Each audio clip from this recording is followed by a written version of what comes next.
So I've got a couple quick thoughts that I want to share on action cameras and whether these are a good investment. Is this something that you're going to use outside of just action sports? Well, cue up the random B-roll and stay tuned so that you know why it is random. Let's go.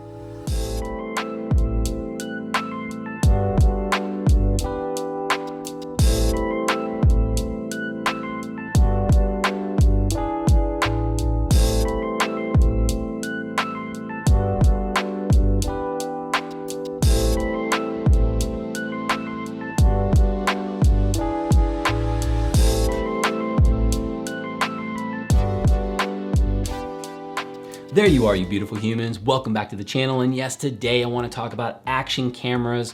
I have the GoPro Hero 7 Black, but this is just about action cameras across the board and whether these are good investments, because I know plenty of people think like, yeah, for action sports and for things underwater and biking and skiing and all of these things, like, yeah, that's the obvious. But what are some things that you could actually use this thing for that have nothing to do with action sports?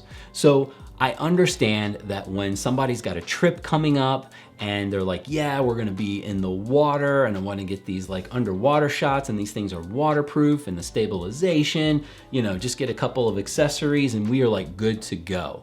Then they take this amazing trip, they come back, they do something cool with the footage, and then this thing ends up in a drawer. So if you're someone that is not near the water, you're gonna be snorkeling or scuba diving that often, and these trips are just very random and far and few between, or like for myself, I like to mountain bike, and so like mounting something like this on a mountain bike is fantastic because if it gets dust and dirt and wet and falls off the bike, I'm not concerned. Or, with my family out in the mountains, we're snowboarding and skiing. And so it's great in that extreme environment with the weather. And again, just the stabilization that these things have and the quality that you can get, the output is fantastic. But yeah, like what if you're kind of like one and done, or like occasionally you'll be using these cameras?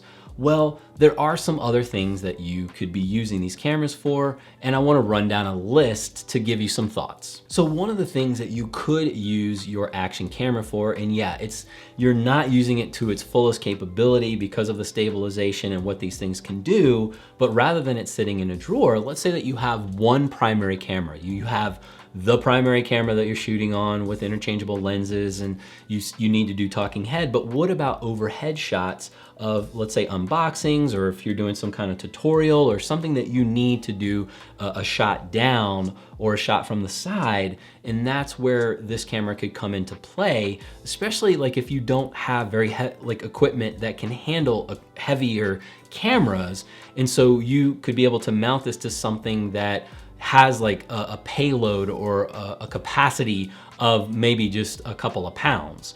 So this is where these action cameras could really be helpful, and it gives you that wider shot, and then obviously in post, you can crop in on what it is that you're trying to zoom in on or trying to focus on. And then something else that I've really enjoyed using this camera for is getting some behind the scenes shots. Now, specifically, like I can give you an example where we were out filming stuff in the street, and yeah, it wasn't a very busy street, but me wanting to get some shots in the street and then setting this thing up along the side to just get a little bit of that behind the scenes footage and not really worrying about like if it tipped over and fell or got knocked around or kicked by accident, like if I just didn't see it, these things can really take a punch. And so it's a great little behind the scenes camera. Even like hiking around, I've used it. Like when I'm in the mountains and I've got my main camera with me and I want to get some of that footage where I want to set this up on a rock or mount it to something that would get a different perspective, and I'm not worried about it like tipping over or falling or breaking. So this is actually,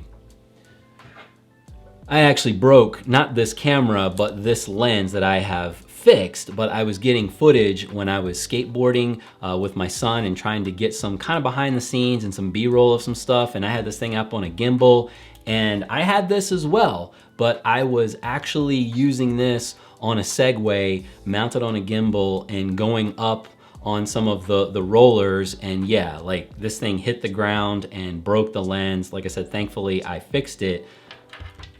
this would have been a better option for me to get some of that behind the scenes footage or some of that B-roll in the skate park, because yeah, if this thing fell, I'm pretty sure it would have still worked. Another thing that you can really do is getting them in a place where you could use them for some of your B-roll setup. For instance, I've used these action cameras to actually pour coffee beans on them, or to pour like water on them if I'm getting footage of like making coffee or whatever it is that I'm doing, and knowing that I can get these wet, I can put these in smaller spaces, I can actually dump things on them and I'm not worried about the scratching or messing up the element, the lens or anything like that. So fantastic ways to get some pretty interesting footage, some pretty interesting B-roll that you can't necessarily stick a camera like this in those places, whereas you can get these in some smaller spots. And I even have a smaller GoPro, the Session, where I've put this into some smaller spaces, and it has been great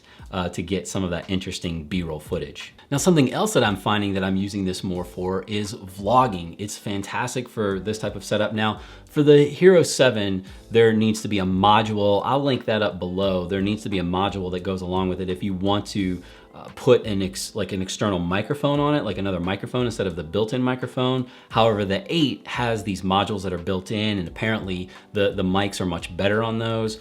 But for a run and gun kind of style, like I said, if I'm on a Segway or a skateboard or something that's like moving, it's probably a better idea that I use this versus something like this, that if I pitch forward and fall, like, yeah, this thing's gonna get destroyed, or at least take like a hit that I don't want it to take, versus something like this that can take a few tumbles and I'm not as worried about. Now, I know that the argument might be, and I'll make the same argument, is that if you have a smartphone that is of, in the last couple of years, one thing to think about is that if you can manage your ISO, if you can manage your exposure or some things inside of the camera, because with these action cameras, you can just turn it on auto and just go, but with the ability to do in GoPro, to do Pro Tune, you can manipulate a lot of things like the white balance and color and all of the things that would go into manipulating this, except for not getting the same dynamic range. And obviously, yes, this can do a lot more than this can. But just understanding that if you have a smartphone that you can control the settings a little bit, that yeah, you can vlog with those, and you can do a lot of behind the scenes shots and overhead shots, and also get that screen so that you can actually see what you're filming, then yeah, that's actually really fantastic. And if you are the occasional, like, yeah, I don't really do action sports, we're taking this trip, maybe you can borrow it from someone, or maybe you can rent it with all of the accoutrements that you need to take it on a trip, and that might be kind of a one and done thing for you, because your smartphone is capable of doing all of those other things. And I encourage you to use the tools that you have around you, especially if you have a primary camera that you're shooting talking head stuff on, and you don't have the budget for something like this, but you have a smartphone that you can use to do that secondary stuff. But again, the action camera, if you've purchased this, don't let this thing sit in a drawer. Use it. Try to expand like what you could use this thing for. Again, you don't have to be jumping off things or going down hills or underwater all of the time. I know that not every situation is great for these action cameras, but I'm just trying to encourage you that if you've already made the investment and you don't want to sell it, or you can't sell it, or you don't want to get rid of it, to get some use out of it. Think about creative ways that you can use these things. What are the ways that you've used your action cameras, or what other things can you think about that you could use an action camera for, and how? I'd love to have you hanging out in the comments below. As always, go out there and do those things that matter.